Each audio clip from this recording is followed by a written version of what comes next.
മാതാവിനും ഈശോയ്ക്കും കോടാനുകൂടി നന്ദി. എൻ്റെ പേര് മരിയ റോസ് ക്ലമൻ്റ്. ഞാൻ കൊല്ലം കുണ്ട്രയിൽ നിന്ന് വരുന്നു. ഞാൻ നാന്തിരിക്കൽ ഇടവക്കാരിയാണ്. ഞാൻ ആദ്യമായിട്ട് ഉടമ്പടി എടുത്തത് 2023 ഉടമ്പടി എടുക്കാനുള്ള കാരണമെന്ന് പറയുന്നത്, ഞാൻ പുറത്ത് MBBS പഠിച്ച വിദ്യാർത്ഥിയാണ്. ഞങ്ങൾക്ക് FMG എന്ന് പറയുന്നൊരു എക്സാമാണ്. അത് പാസ്സായി മാത്രമേ ഞങ്ങൾക്കിവിടെ പ്രാക്ടീസ് ചെയ്യാൻ പറ്റത്തുള്ളൂ. അപ്പം ഈ ഒരു എക്സാം എന്ന് പറഞ്ഞാൽ ഭയങ്കര ടഫ് എന്ന് പറഞ്ഞാൽ ഭയങ്കര ടഫാണ്. വളരെ വിജയശതമാനം കുറവാണ്. അപ്പം പക്ഷേ എനിക്ക് എന്നെ ഭയങ്കര കോൺഫിഡൻസ് ഉണ്ടായിരുന്നു. പക്ഷേ അമ്മയ്ക്കറിയായിരുന്നു എനിക്ക് അത്ര വലിയ കാലിബർ ഇല്ലെന്ന്. അപ്പോൾ അമ്മ പറഞ്ഞ് അന്നെങ്കിൽ ഉടമ്പടി എടുത്തേക്കാവുന്നു. പക്ഷേ എനിക്ക് ഉടമ്പടിയെ പറ്റിയൊന്നും വലിയ ധാരണയൊന്നും ഇല്ലായിരുന്നു. അങ്ങനെ ആദ്യമായിട്ട് ഉടമ്പടി എടുക്കുന്നത് 2023 അങ്ങനെ ഉടമ്പടി എടുത്തു. പക്ഷേ ഞാൻ തജിക്കിസ്ഥാൻ അവിസിന മെഡിക്കൽ കോളേജിലാണ് പഠിച്ചത്. പക്ഷേ ഡെയിലി കുർബാന എന്ന് പറയുമ്പം എനിക്ക് അവിടെ ഞായറാഴ്ചകൾ മാത്രമേ കുർബാനയുള്ളൂ. നമുക്ക് വേറെ ദിവസമൊന്നും കുർബാനയില്ല. അപ്പം അതുകൊണ്ട് ഞാൻ ഓൺലൈനായിട്ട് കുർബാന കൂടുമായിരുന്നു. അങ്ങനെ ഞാൻ ഉടമ്പടി കൃത്യമായിട്ടൊന്നും എനിക്ക് പാലിക്കാൻ പറ്റിയില്ല. അങ്ങനെ എൻ്റെ എക്സാം ഈ ജനുവരി 17 ആയിരുന്നു എക്സാം.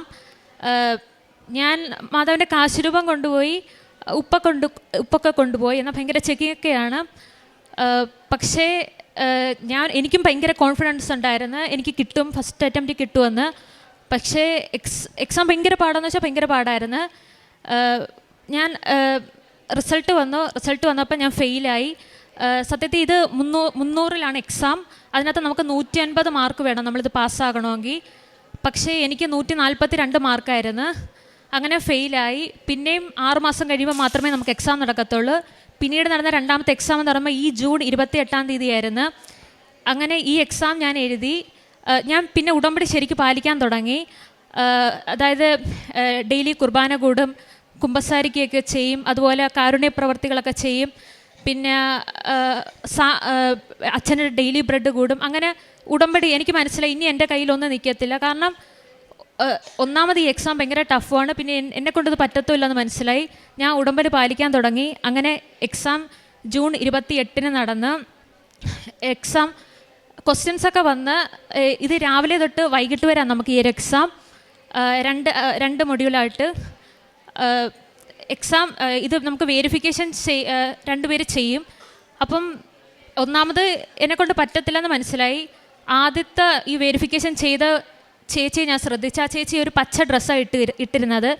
അപ്പോൾ എനിക്ക് എന്തോ ഞാൻ കേട്ട സാക്ഷ്യങ്ങളും അവരും എല്ലാം ഇതൊക്കെ തന്നെയാണ് പറയുന്നത്. അങ്ങനെ ആദ്യത്തെ എക്സാം എഴുതി. പക്ഷേ എക്സാം എനിക്ക് ഭയങ്കര പാടായിരുന്നു. എന്നാലും ഞാൻ മാതാവിൻ്റെ കാശുരൂപം കൊണ്ടുവിട്ടുകൊണ്ട് ഞാൻ മാതാവിൽ അങ്ങ് വിശ്വസിച്ച് ഉച്ചക്കത്തെ എക്സാം വന്ന് അപ്പം ഈ വെരിഫിക്കേഷൻ ചെയ്തത് ഒരു നീല ഡ്രസ്സിട്ട ചേച്ചിയാണ്. അപ്പോഴും എനിക്ക് എന്തോ ഭയങ്കര സന്തോഷം തോന്നി. എന്നാൽ എക്സാം എനിക്ക് ഭയങ്കര പാടുമായിരുന്നു. അപ്പം എക്സാം കഴിഞ്ഞപ്പോൾ അമ്മ ചോദിച്ച് എങ്ങനെ ഉണ്ടായിരുന്നു. എനിക്ക് ഒന്നാമത്തെ ക്വസ്റ്റ്യൻസ് ഞാൻ പറഞ്ഞ് കുറച്ചൊക്കെ ഞാൻ എഴുതിയിട്ടുണ്ടെന്ന്. പക്ഷെ ഞാൻ ഉള്ളി പ്രാർത്ഥിക്കുന്നുണ്ടായിരുന്നു ഞാൻ പാസ്സാകണേന്ന്. അങ്ങനെ എന്നാൽ എൻ്റെ ഫ്രണ്ട്സിനും ഇതൊക്കെ തന്നെ ആയിരുന്നു. അങ്ങനെ ഇന്നലെ മെനഞ്ഞാന്ന് ഞാൻ അതുപോലെ ഈ ഹോൾ ടിക്കറ്റോടെ അച്ഛൻ്റെ അടുക്കൽ വന്നായിരുന്നു. ഹോൾ ടിക്കറ്റോടെ അച്ഛൻ്റെ അടുക്കൽ വന്നപ്പം അച്ഛൻ സൈത്ത് പുരട്ടി നെറ്റിയിൽ പ്രാർത്ഥിച്ച്. അപ്പോൾ എനിക്കൊരു വിശ്വാസം വന്ന്, ഓക്കെ എന്തായാലും മെറിറ്റ് നിൽക്കുന്ന സാധനമല്ല, ഒരുപക്ഷെ ഗ്രേസ് കൊണ്ട് നിൽക്കുമായിരിക്കും എന്ന് ഞാൻ വിശ്വസിച്ച്. അങ്ങനെ ഇന്നലെ എൻ്റെ ഫ്രണ്ടുമായിട്ട് ഞാനൊന്ന് ഫ്രണ്ടിനെ വിളിച്ചായിരുന്നു. അപ്പം എൻ്റെ ഫ്രണ്ടിനെ വിളിച്ചപ്പം ഫ്രണ്ട് പറഞ്ഞ്, ഞങ്ങൾ പരസ്പരം സംസാരിച്ചപ്പോൾ പറഞ്ഞു, വെറുതെ ആയിപ്പോയല്ലോ ഈ കോഴ്സ്, ഇത് പാസ്സായില്ലെങ്കിൽ ഇവിടെ വർക്ക് ചെയ്യാൻ പറ്റത്തില്ല, വെറുതെ 5 വർഷം പോയി, ലക്ഷങ്ങൾ പോയി, വെറുതെ ആയിപ്പോയല്ലോ, വേറെ വല്ല കോഴ്സ് എടുത്താൽ പോരായിരുന്നോ എന്ന് ഞങ്ങൾ പരസ്പരം ഇങ്ങനെ സംസാരിച്ച്. അങ്ങനെ ഇന്നലെ ഉടമ്പടി ധ്യാനം ഉണ്ടായിരുന്നു. ഞാൻ ഓൺലൈനായിട്ട് കൂടി. ഉടമ്പടി ധ്യാനത്തിൽ ഈ 1:30 ആകുമ്പം ഉടമ്പടി ധ്യാനം തീരുമല്ലേ. അപ്പം ഉടമ്പടി ധ്യാനത്തിൽ അച്ഛൻ ആരാധനയുടെ സമയത്ത് അച്ഛൻ പറഞ്ഞ്, സാധാരണ അച്ഛൻ പരീക്ഷ എഴുതുന്ന വിദ്യാർത്ഥികൾക്ക് വേണ്ടി പറയുന്നതാണ്. പക്ഷേ ഇന്നലെ അച്ഛൻ കുറേ രോഗസൗഖ്യമൊക്കെ പറഞ്ഞ ശേഷം അച്ഛൻ പറഞ്ഞ് പരീക്ഷ റിസൾട്ട് കാത്തിരിക്കുന്ന വിദ്യാർത്ഥികൾക്ക് അനുകൂലമായിട്ട് വരട്ടെ എന്ന്. അപ്പം ഞാൻ ആദ്യം പ്രാർത്ഥിച്ച്, ദൈവമേ എനിക്ക് അനുകൂലമായിട്ട് വരണേന്ന്. പിന്നെ ഞാൻ പ്രാർത്ഥിച്ച്, നിൻ്റെ ഇഷ്ടം എന്തെങ്കിലും ആണെങ്കിൽ അത് തന്നെ നടക്കട്ടെ എന്ന് ഞാൻ പ്രാർത്ഥിച്ച്. അങ്ങനെ അച്ഛൻ ആരാധന നിർത്തി. മിനിറ്റുകൾക്കകം എൻ്റെ എനിക്കറിയാവുന്നൊരു സീനിയർ വിളിച്ച് പറഞ്ഞ് റിസൾട്ട് വന്നിട്ടുണ്ടെന്ന്. എനിക്ക് അപ്പോൾ ആ ചേച്ചി വന്ന് ചേച്ചിക്ക് കിട്ടിയിട്ടില്ലെന്ന് പറഞ്ഞ്. അപ്പം എനിക്കും ഒന്നാമത് ആ ചേച്ചി നല്ല കാലിബറുള്ള ചേച്ചി. അപ്പം ഞാൻ വിചാരിച്ചു എനിക്ക് ഈ വട്ടം കിട്ടത്തില്ല, ആ ചേച്ചിക്ക് കിട്ടിയില്ല എനിക്കും കിട്ടത്തില്ല ഞാൻ വിചാരിച്ച്. അങ്ങനെ ഞാൻ വചനമൊക്കെ എടുത്ത് നോക്കി. വചനം എടുത്ത് നോക്കിയപ്പം ഈ എന്തുവാ ശിക്ഷയുടെയൊക്കെ വചനമാണ്. അപ്പോൾ എനിക്ക് മനസ്സിലായി ഈ വട്ടം എനിക്ക് കിട്ടിയിട്ടില്ലെന്ന്. അങ്ങനെ ഞാൻ ആ ചേച്ചി എനിക്ക് PDF ഇട്ട് തന്ന് ഈ റിസൾട്ടുകളുടെ എല്ലാവരുടെയും റിസൾട്ടുള്ള. അതിനകത്ത് നോക്കിയപ്പം എനിക്ക് സത്യത്തിൽ റോൾ നമ്പർ തെറ്റിപ്പോയി. സത്യത്തിൽ എൻ്റെ റോൾ നമ്പറിൻ്റെ ഇടയ്ക്ക് 4 1 വരണം. ഞാൻ 3 1 അത് കഴിഞ്ഞൊരു 0യാ. ഞാൻ നോക്കിയപ്പം 144 മാർക്ക്. ഞാൻ പറഞ്ഞു അമ്മ ഞാൻ പൊട്ടിയെന്ന് പറഞ്ഞ്. അമ്മ എൻ്റെ അച്ഛനോട് പറഞ്ഞ് അച്ഛ ഈ വട്ടമൊക്കെ കിട്ടിയിട്ടില്ലെന്ന്.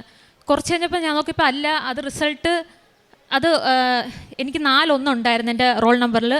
പിന്നെയും താഴോട്ട് വന്ന് നോക്കിയപ്പം എൻ്റെ നമ്പർ ഞാൻ കണ്ട് നോക്കിയപ്പം എനിക്ക് അതിനകത്ത് 169 മാർക്ക് കിട്ടിയേക്കുന്ന. ഞാനത് പാസ്സായി. ആ ഒരു സെക്ഷൻ ഇത്രയും കോളം എടുത്തു കഴിഞ്ഞാൽ ആ ഒരു സെക്ഷന് ഞാൻ മാത്രമേ പാസ്സായിട്ടുള്ളൂ. ബാക്കി മൊത്തം ഫെയിൽ അങ്ങനെ വന്നേക്കുന്നത്. അങ്ങനെ ഞാനിത് പാസ്സായി. ഈ സത്യം ഇതൊന്നും ഞാൻ വിചാരിച്ച് എന്നെക്കൊണ്ട് പറ്റുമെന്ന്. അങ്ങനെ ഫസ്റ്റ് അറ്റംപ്റ്റ് എഴുതിയത്. പക്ഷേ എക്സാം സെൻറ്ററിൽ ഇരുന്ന് ക്വസ്റ്റ്യൻ വന്നപ്പോൾ മനസ്സിലായി ഇതെൻ്റെ കയ്യിൽ നിൽക്കുന്ന സാധനമല്ലെന്ന്. പിന്നെ ഞാൻ മാതാവിനങ്ങ് വിട്ടുകൊടുക്കുമായിരുന്നു. അങ്ങനെ ഞാൻ ഇന്നലെ പാസ്സായി. ഇനി എനിക്ക് ഇന്ത്യയിൽ വർക്ക് ചെയ്യാം. അങ്ങനെ ഈ നന്മകൾ ചെയ്ത സത്യം മാതാവ് ഈശോയോട് പറഞ്ഞിട്ടാണ് എനിക്ക് ഇത്ര അനുഗ്രഹം മേടിച്ചു തന്നത്. ഇത്രയും അനുഗ്രഹം തന്ന എനിക്ക് വേണ്ടി അപേക്ഷിച്ച മാതാവിനും എന്നെ അനുഗ്രഹിച്ച ഈശോയ്ക്കും കൊടാനുകൂടി നന്ദി. പിന്നെ ഒരു സാക്ഷി എന്ന് പറഞ്ഞാൽ ഞാൻ തജിക്കിസ്ഥാനിൽ പഠിക്കുന്ന സമയത്ത് എനിക്ക് സെക്കൻഡ് ഇയർ പഠിക്കുമ്പം എനിക്ക് പെട്ടെന്നൊരു ദിവസം ഭയങ്കര ദേഹം മൊത്തം ഫുള്ള് ചൊറിച്ചിലായി. ഞാൻ അധികം വെള്ളമൊന്നും കുടിക്കത്തില്ലായിരുന്നു. അതുകൊണ്ട് ബ്ലഡ് ടെസ്റ്റ് ചെയ്യുമ്പം ബ്ലഡ് കിട്ടത്തില്ല. അപ്പോൾ അവർക്ക് എന്താണ് കാരണമെന്ന് കണ്ടുപിടിക്കാൻ പറ്റത്തില്ല. ഫുൾ ടൈം ചൊറിച്ചിൽ തന്നെ. അങ്ങനെ ഒന്നും പറ്റാതെ 3 ദിവസം ഞാൻ ഇത് തന്നെ ആയപ്പം അവർ പറഞ്ഞു എന്നാൽ നാട്ടിൽ പോകാനെന്ന്. ഞാൻ നാട്ടിൽ തിരിച്ച് വന്ന് ഇവിടെ നോക്കിയിട്ടും ബ്ലഡ് കിട്ടുന്നില്ല. അവസാനം അവർ എൻ്റെ പറഞ്ഞ് ശരിക്കും വെള്ളം കുടിക്ക്. അങ്ങനെ ഞാൻ ഒത്തിരി പ്രാർത്ഥിച്ച് അങ്ങനെ എനിക്ക് ബ്ലഡ് കിട്ടി. ബ്ലഡ് ടെസ്റ്റ് ചെയ്തപ്പോൾ മനസ്സിലായി വൈറ്റമിൻ ഡി കുറഞ്ഞ് എനിക്ക് അലർജിയായി. ഞാൻ ഏത് കഴിക്കുന്ന ഫുഡിനും എനിക്ക് അലർജി. ഏത് കഴിക്കുന്ന വെച്ചാൽ നട്ട്സ് കഴിക്കാൻ പറ്റത്തില്ല, അതെല്ലാം എനിക്ക് അലർജിയായി. ഞാൻ അവിടെ വെച്ച് എനിക്ക് നട്ട്സൊക്കെ കഴിച്ച് എൻ്റെ ബോധമൊക്കെ പോയായിരുന്നു. അങ്ങനെ അതുകൊണ്ട് ഞാൻ കഴിഞ്ഞ 5 വർഷമായിട്ട് ഞാൻ ഈ നട്ട്സ് അണ്ടിപ്പരിപ്പൊന്നും എനിക്ക് കഴിക്കാൻ പറ്റത്തില്ല, അലർജിക്കാകും. അങ്ങനെ ഒരു ദിവസം നമ്മളിവിടെ ഉടമ്പടിക്ക് വന്നപ്പം ഞാൻ അവിടുത്തെ ആ മെസ്സിലിരുന്ന് എൻ്റെ ഒരു അലുവ ഉണ്ടായിരുന്നു. ഞാൻ ഇത് കഴിച്ചുകൊണ്ടിരിക്കുമായിരുന്നു. അതിൻ്റെ ഇടയ്ക്ക് ഒരു അണ്ടിപ്പരിപ്പിൻ്റെ വായിലകത്തായിപ്പോയി. അപ്പം ഞാൻ പെട്ടെന്ന് മനസ്സിലാക്കി ഇത് എനിക്ക് അലർജിക്കാണല്ലോ, എന്ത് ചെയ്യുമെന്ന്. ഞാൻ ഒരുങ്ങിയപ്പോൾ പിന്നെ ഞാൻ വിചാരിച്ച് ഓക്കെ ഇവിടെ മാതാവ് നമ്മളെ കൊണ്ട് പറ്റാത്തത് മാതാവിന് ചെയ്യാൻ പറ്റുമല്ലേ. അപ്പം ഞാൻ വിചാരിച്ച് ഓക്കെ ഞാനിത് കഴിക്കാൻ പോവുക, എന്ത് വരുമെന്ന് നോക്കാമെന്ന്. ഞാനൊരു 30 മിനിറ്റ് വെയിറ്റ് ചെയ്ത് എന്തെങ്കിലും ചൊറിച്ചിൽ കാണിക്കുന്നുണ്ടോ എന്ന് നോക്കാൻ. അങ്ങനെ നോക്കി 30 മിനിറ്റ് ആയിട്ട് എൻ്റെ ദേഹത്ത് ഒരു ചൊറിച്ചിലും കാണുന്നില്ല. ഞാൻ പിന്നെ മാതാവിനോട് പറഞ്ഞു ഓക്കെ ഞാനിപ്പോൾ തലയിറങ്ങിയെങ്ങാനും വീണ അതിൻ്റെ റെസ്പോൺസിബിൾ മാതാവ് തന്നെയാണ്. പക്ഷേ ഞാൻ 30 മിനിറ്റായി നോക്കിക്കഴിഞ്ഞിട്ടും എനിക്ക് ഒരു കുഴപ്പവും പറ്റുന്നില്ല. അപ്പോൾ എനിക്ക് മനസ്സിലായി മാതാവിനെ സുഖപ്പെടുത്തിയെന്ന്. കഴിഞ്ഞ 5 വർഷമായിട്ട് ഇതെനിക്ക് കഴിക്കാൻ പറ്റത്തില്ല. ഇപ്പോൾ പായസത്തിൽ കിട്ടിയാലും ഞാൻ തുപ്പിക്കളയത്തേ ഉള്ളൂ. അങ്ങനെ ഞാൻ അന്ന് തൊട്ട് അണ്ടിപ്പരിപ്പ് കഴിക്കാൻ തുടങ്ങി. എനിക്ക് അതുപോലെ ഈ കപ്പലണ്ടി ഇതെല്ലാം എനിക്ക് അലർജിക്കായിരുന്നു. ഇപ്പോൾ ഒരു കുഴപ്പമില്ല, മാതാവിനെ സുഖപ്പെടുത്തി. പിന്നെ അതുപോലെ എനിക്ക് ഈ കൃപാസനത്തിൽ ഇത്രയും ഒരു വിശ്വാസം വന്നതെന്ന് പറഞ്ഞു കഴിഞ്ഞാൽ എനിക്കറിയാം നമ്മൾ മാതാവിനോട് പ്രാർത്ഥിക്കുന്നതാണെന്നൊക്കെ അറിയാം. പക്ഷേ അമ്മയാണ് എന്നോട് പറഞ്ഞ ഉടമ്പടി എടുക്കുക. ഞാൻ തജിക്കിസ്ഥാനിൽ വെച്ച് എനിക്ക് കാലിൻ്റെ ഈ ആംഗിൾ ജോയിൻറ്റ് ബാക്ക് സൈഡ് ഭയങ്കര വേദന. എങ്ങനെ വന്നെന്നറിയാം, പെട്ടെന്ന് ഭയങ്കര വേദന. എനിക്ക് ക്ലാസ്സിൽ പോകാൻ പറ്റത്തില്ല. ഞാൻ എൻ്റെ കൂടെയുള്ള കുട്ടികൾ ഇറങ്ങും. അപ്പോൾ ഒന്നെങ്കിൽ ഞാൻ ഇച്ചിരി സ്പീഡിൽ നേരത്തെ ഇറങ്ങി നടക്കും. അവരെന്തായാലും സ്പീഡിലാണ് നടക്കുന്നത്. ഇച്ചിരി നേരത്തെ ഇറങ്ങിയില്ലെങ്കിൽ ഉറപ്പായി എൻ്റെ ഞാൻ മുടന്നിയേ പോകുന്നത്. അപ്പോൾ എനിക്ക് മനസ്സിലായി ഇനി ഒരു തരത്തിൽ വേദന മാറുന്നില്ല. പിന്നെ എനിക്ക് വയ്യ ഇനി ഓർത്തോയെ കാണിക്കാൻ. അപ്പം ഞാൻ വിചാരിച്ച് ഞാൻ മാതാവിനെ വിളിച്ച് പ്രാർത്ഥിക്കുന്നുണ്ട്, പല പ്രാർത്ഥനകളും ചെയ്യുന്നുണ്ട്, പക്ഷെ മാറുന്നില്ല. പക്ഷേ എൻ്റെ വിശ്വാസം വർദ്ധിപ്പിക്കാനായിരിക്കും ഞാൻ ഈ മാതാവിൻ്റെ അന്നാണ് ഞാൻ ഉടമ്പടിത്തൈൽ ഉപയോഗിക്കുന്നത്. എൻ്റെ കയ്യിലുണ്ടായിരുന്നു. ഞാൻ അവിടെ കാലിൽ പുരട്ടി പ്രാർത്ഥിച്ച് പിറ്റേ ദിവസം ആ വേദന മാറി. അപ്പോൾ എനിക്ക് അത് ഒരു പക്ഷേ എൻ്റെ വിശ്വാസം അതായത് ഈ കൃപാസനത്തിൽ മാതാവ് പ്രത്യക്ഷപ്പെട്ടെന്നും അതിൻ്റെ വിശ്വാസം വർദ്ധിപ്പിക്കാൻ വേണ്ടിയാണെന്നും അതിനൊരു സൂചനയായിരിക്കും. പിന്നെ നമ്മൾ ചെയ്ത ഉടമ്പടി ഇത് പ്രേക്ഷിത പ്രവർത്തനങ്ങളെന്ന് പറഞ്ഞു കഴിഞ്ഞാൽ പത്രം ഞാൻ കൊടുക്കുമായിരുന്നു. ഇവിടെ തിരുവനന്തപുരം തൈക്കാട് ഹോസ്പിറ്റലിലും അതുപോലെ തന്നെ ഇവിടുത്തെ ഹോസ്പിറ്റലെല്ലാം കൊല്ലം ജില്ലയിലെ ഹോസ്പിറ്റലും എല്ലാം കൊടുക്കുമായിരുന്നു. പിന്നെ പ്രേക്ഷിത കാരുണ്യപ്രവൃത്തികളെന്ന് പറയുമ്പോൾ ഭക്ഷണ സാധനങ്ങൾ നമ്മൾ വിതരണം ചെയ്യുമായിരുന്നു. പിന്നെ സുവിശേഷ വേലയ്ക്കൊക്കെ വേണ്ടി നമ്മൾ പൈസയൊക്കെ ദാനം ചെയ്ത് പിന്നെ ഡെയിലി ബ്രെഡ് എന്നും കൂടുമായിരുന്നു. അങ്ങനെ എനിക്ക് തന്ന എല്ലാ അനുഗ്രഹങ്ങൾക്കും ഈശോയ്ക്ക് കൊടാനുകൂടി നന്ദി. എനിക്ക് വേണ്ടി മാധ്യസ്ഥ അപേക്ഷിച്ച മാതാവിന് കൊടാനുകൂടി നന്ദി. അതുപോലെ എനിക്ക് പറയാനുള്ളതെന്ന് പറഞ്ഞപ്പം എന്നെപ്പോലെ ഈ FMG പരീക്ഷ ഇന്നലെ തന്നെ 12 റിസൾട്ട് വന്നു. 12% മാത്രമേ വിജയമുള്ളായിരുന്നു. എനിക്ക് ഒരു തരത്തിൽ കിട്ടത്തില്ല. കാരണം എനിക്ക് എത്രത്തോളം അറിയാമെന്ന് എനിക്കറിയാം. എക്സാം വന്നു, എനിക്കറിയാവുന്ന കുറച്ച് ക്വസ്റ്റ്യൻ ഉണ്ട്, ബാക്കിയൊന്നും എനിക്കറിയത്തില്ല. പക്ഷേ ഞാൻ കേട്ടിട്ടുണ്ട് മാതാവ് പ്രൈവറ്റ് ഡിക്റ്റേഷൻ ചെയ്യുന്നു. പക്ഷേ അവിടെ ഇരുന്നിട്ടും എനിക്ക് പ്രൈവറ്റ് ഡിക്റ്റേഷൻ ഒന്നും കിട്ടുന്നില്ല. പക്ഷേ ദൈവം എന്നെക്കൊണ്ട് ആ മൗസ് പിടിപ്പിച്ച് ഓരോന്ന് കുത്തിക്കുമായിരുന്നു. ആ കുത്തിക്കുന്ന എല്ലാം ശരിയായിരുന്നു ഉത്തരങ്ങൾ. അങ്ങനെ എന്നെ മാതാവ് വിജയിപ്പിച്ചു. ഇത്രയും വിജയം തന്ന ഈശോയ്ക്കും എനിക്ക് വേണ്ടി മധ്യസ്ഥ അപേക്ഷിച്ച മാതാവിനും കൊടാനുകൂടി നന്ദി പറയുന്നു. എനിക്ക് കാര്യം പറയാനുള്ളത്, അച്ഛൻ്റെ അടുത്ത് വന്ന് ശരിക്കും ഇതിൻ്റെ ഹോൾ ടിക്കറ്റ് കിട്ടുന്നതെന്ന് പറഞ്ഞാൽ 2 ദിവസത്തിന് മുമ്പേയാണ്. അപ്പോൾ സൺഡേയിലാണ് എക്സാം. അപ്പം രാവിലെ 7 മണിക്ക് നമുക്ക് അവിടെ കയറേണ്ടതാണ്. അപ്പോൾ നമുക്ക് കുർബാന നഷ്ടപ്പെടുമല്ലോ എന്നുള്ളൊരു ഭയം ഉണ്ടായിരുന്നു. അങ്ങനെ വഴിക്ക് ഒരു പള്ളി കണ്ട്, പള്ളിയിൽ കയറി കുർബാന കണ്ട്, കുർബാന സ്വീകരിച്ചിട്ടാണ് ഞങ്ങൾ ഓടി ചെല്ലുന്നത്. അപ്പോൾ 8:30 കഴിഞ്ഞാൽ ഗേറ്റ് ക്ലോസ് ചെയ്യുമായിരുന്നു. പക്ഷേ അന്ന് കുർബാന കൂടാൻ പറ്റി. അതിനുശേഷം മോളാണെങ്കിൽ പരീക്ഷയ്ക്ക് കയറി കഴിഞ്ഞപ്പോഴത്തേക്ക് നമ്മൾ അവിടെ വലിയൊരു പള്ളിയുണ്ട്. ആ പള്ളിയിൽ പോയി ചാപ്പൽ 4:30 വരെ, എക്സാം 4:30 വരെയാണ്. ആ 4:30 വരെ ഞാനിന്ന് പ്രാർത്ഥിച്ച്, അതുപോലെ തന്നെ ഇപ്പം ഞാനിന്ന് പറയുന്നതെന്ന് പറഞ്ഞു വെച്ചാൽ എല്ലാവരുടെ ഞാൻ പറയാറുണ്ട്, കൃപാസനത്തിൽ പോയി നിങ്ങൾ ഉടമ്പടി എടുക്കണമെന്ന്. കാരണം ഉടമ്പടിയിൽ അപ്പോൾ എനിക്ക് തന്നെ ഞാൻ എടുത്തപ്പോൾ എനിക്കിവിടെ ഞാൻ സാക്ഷ്യം പറഞ്ഞിട്ടുണ്ടായിരുന്നു. എനിക്ക് നടുവേദനം അങ്ങനെ കുറേ അസ്വസ്ഥതകൾ മാറിയിട്ടുണ്ടായിരുന്നു. പിന്നെ ഏറ്റവും കൂടുതൽ പറഞ്ഞാൽ മോളുടെ ആ റിസൾട്ട് വരുന്ന സമയത്ത് ഞാൻ പെട്ടെന്ന് മാതാവിൻ്റെ ഒരു രൂപം എൻ്റെ കയ്യിലുണ്ടായിരുന്നു. അപ്പോൾ എനിക്കും ഇവിടെ റിസൾട്ട് നോക്കാൻ എനിക്കങ്ങ് ഭയമായി. അപ്പോൾ ഞാൻ പെട്ടെന്ന് ഇങ്ങനെ മാതാവിൻ്റെ ആ രൂപം എൻ്റെ കൈ പിടിച്ചിട്ട്, അമ്മേ മാതാവേ എൻ്റെ മോളെ ജയിപ്പിക്കണേ എന്ന് വെച്ചാൽ പൊട്ടിക്കരഞ്ഞുകൊണ്ടാണ് ഞാൻ ആ പറയുന്നത്. എനിക്കിപ്പോൾ അത് ചിന്തിക്കാൻ പോലും വയ്യാത്തൊരവസ്ഥയാണ്. പെട്ടെന്ന് കൊച്ചി പറഞ്ഞതുപോലെ ആദ്യത്തേനകത്ത് നമ്പറിന് എന്തോ ഒരു മിസ്റ്റേക്ക് പോലെ തോന്നി. രണ്ടാമെന്ന് പറഞ്ഞു, അമ്മേ ഞാൻ ജയിച്ചിട്ടുണ്ടെന്ന് പറഞ്ഞു. പിന്നെ എനിക്ക് തന്നെ പറയാൻ വയ്യ എൻ്റെ ദൈവം. എന്നിട്ട് ഞാൻ ഇന്നലെ തന്നെ ഇവിടെ വരണമെന്നുണ്ട്. അപ്പോൾ ഇന്ന് അതുകൊണ്ട് തന്നെയാണ് രാവിലെ വന്ന് തിരുക്കുമാരനും അമ്മയ്ക്കും കോടാനുകോടി നന്ദി. സങ്കീർത്തനങ്ങൾ 91:4 മുതലുള്ള വാക്യങ്ങൾ. തൻ്റെ തൂവലുകൾ കൊണ്ട് അവിടുന്ന് നിന്നെ മറച്ചുകൊള്ളും. അവിടുത്തെ ചിറകുകളുടെ കീഴിൽ നിനക്ക് അഭയം ലഭിക്കും. അവിടുത്തെ വിശ്വസ്തത നിനക്ക് കവചവും പരിചയമായിരിക്കും. പരിശുദ്ധ അമ്മയുടെ പ്രത്യക്ഷീകരണ സാക്ഷിയായിട്ട് മരിയ റോസ് ക്ലമന്റ് തൻ്റെ അനുഭവസാക്ഷ്യം നമ്മുടെ മുമ്പിൽ പങ്കുവെക്കുകയായിരുന്നു. ഉടമ്പടിയെക്കുറിച്ച് വലിയ ധാരണയൊന്നുമില്ലായിരുന്നെങ്കിലും സ്വന്തം അമ്മയോട് ചേർന്നുകൊണ്ടാണെങ്കിലും ഉടമ്പടിയോട് ചേർന്നുകൊണ്ട് ജീവിക്കുവാനും, എന്നാൽ തൻ്റെ ജീവിതത്തിൽ പരിശുദ്ധ അമ്മ നൽകിയ വലിയൊരു അനുഗ്രഹത്തിൻ്റെ അനുഭവസാക്ഷ്യമായിട്ടാണ് മരിയ നമുക്ക് മുമ്പിൽ ആയിരിക്കുക.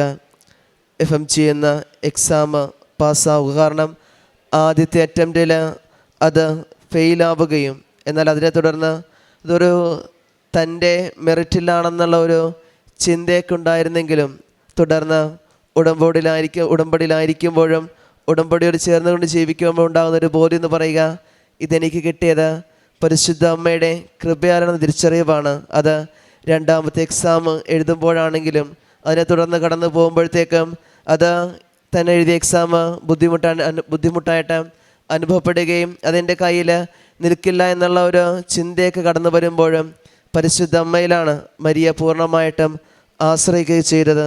അതുകൊണ്ട് തന്നെ പരിശുദ്ധ അമ്മയുടെ ഒരു വലിയൊരു സംരക്ഷണമാണ് ഉണ്ടാവുക. രണ്ടാം റിസൾട്ട് ചെയ്യിക്കുമ്പോഴും റോൾ നമ്പർ മാറിപ്പോയതിൻ്റെ ഒരു അസ്വസ്ഥ ഉണ്ടായിരുന്നെങ്കിലും, എന്നാൽ അത് രണ്ടാം റീചെക്ക് ചെയ്തപ്പോൾ താനത് FMG എന്ന എക്സാം അത് പൂർണ്ണമായിട്ട് പാസ്സാകുവാനുള്ള ഒരു വലിയ അനുഗ്രഹം പരിശുദ്ധ അമ്മ നൽകി അനുഗ്രഹിക്കുകയും ചെയ്തു. അതുപോലെ തന്നെ വിശ്വാസത്തിൽ കൂടുതൽ വളരുവാനും ഈ മകളെ പരിശുദ്ധ അമ്മ അനുഗ്രഹിക്കുകയും ചെയ്തു. കാരണം ഒരു ചെറിയ വിശ്വാസത്തോടെയാണെങ്കിലും ഉടമ്പടി തൈലമൊക്കെ താൻ ഉപയോഗിക്കുമ്പോൾ അത് പൂർണ്ണമായിട്ടും തൻ്റെ വിശ്വാസത്തെ വളർത്തുവാനായിട്ട് ഈ മകളെ സഹായിച്ചുവെന്ന് ഈ മകളുടെ വാക്കിൽ തന്നെ നമുക്കത് മനസ്സിലാക്കുകയും ചെയ്യുന്നുണ്ട്. അതോടൊപ്പം തന്നെ തനിക്കുണ്ടായിരുന്ന അലർജിയുടെയൊക്കെ ബുദ്ധിമുട്ടാണെങ്കിലും അത് പൂർണ്ണമായിട്ടും പരിശുദ്ധ അമ്മ സൗഖ്യം നൽകി അനുഗ്രഹിക്കുക ചെയ്തത് ഈ ഉടമ്പടിയോട് ചേർന്ന് കൊണ്ടുള്ള ഒരു വലിയ അനുഗ്രഹം തന്നെയാണ്. ഇനി മുമ്പോട്ടുള്ള ഈ മകളുടെ ജീവിതത്തിൽ ഉടമ്പടിയോട് ചേർന്നുകൊണ്ട് ജീവിക്കുവാനും ഇനിയും വിശ്വാസത്തോടുകൂടി ഉടമ്പടിയോട് ചേർന്നുകൊണ്ട് ജീവിതത്തെ ക്രമീകരിക്കാൻ പരിശുദ്ധ അമ്മ ഈ മകളെ അനുഗ്രഹിക്കട്ടെ എന്ന് നമുക്ക് ഓരോരുത്തർക്കും പ്രാർത്ഥിക്കാം. ഒപ്പം നമ്മളെയും പരിശുദ്ധ അമ്മയുടെ പ്രത്യക്ഷീകരണ സാക്ഷികളായിട്ട് ഉയർത്തട്ടെ എന്ന് നമുക്ക് ഓരോരുത്തർക്കും പ്രാർത്ഥിക്കുകയും ചെയ്യാം. അത്യപൂർവ ദൈവാനുഭവങ്ങൾ ഇനി നിങ്ങൾക്കും സ്വന്തം. ഈ യൂട്യൂബ് ചാനൽ ഇതുവരെ സബ്സ്ക്രൈബ് ചെയ്തിട്ടില്ലെങ്കിൽ ഇപ്പോൾ തന്നെ സബ്സ്ക്രൈബ് ചെയ്യുക. ഈ വീഡിയോ ഇപ്പോൾ തന്നെ നിങ്ങളുടെ സുഹൃത്തുക്കൾക്ക് ഷെയർ ചെയ്തുകൊണ്ട് കർത്താവിൻ്റെ പ്രേക്ഷിതരാകുക.